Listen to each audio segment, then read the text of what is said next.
நம் ஆண்டவர் இயேசு கிறிஸ்து லேவியினுடைய வீட்டிற்கு செல்லுகிறார். அவரோடு உணவருந்த விரும்புகிறார். அப்பொழுது அங்கிருந்த பரிசேயர்கள் சதுசேயர்கள் எல்லாம் சேர்ந்து கொண்டு, இவர் பாவிகளோடும் வரி தண்டுபவர்களோடும் உணவு அருந்துவது ஏன் என்று சொல்லி கேள்வி எழுப்புகிறார்கள். அவரை சோதிக்கிறார்கள். ஆனால் ஆண்டவர் இயேசு சொல்லுகிறார்,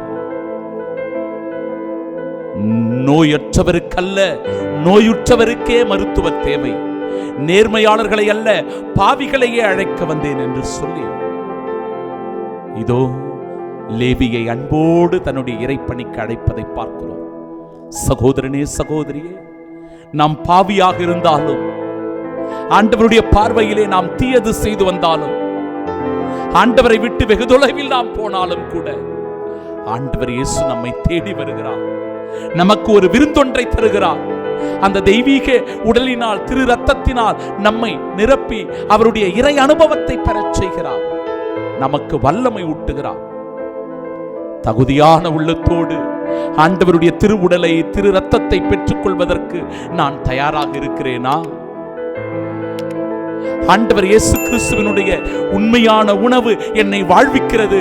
அவருடைய இந்த தேவ நற்கருணை எனக்கு நிலை வாழ்வையும் உயிர்ப்பையும் தருகிறது என நான் நம்பி விசுவசிக்கிறேனா? அதற்கு தகுதி உள்ளவனாக வாழ்ந்து கொண்டிருக்கிறேனா?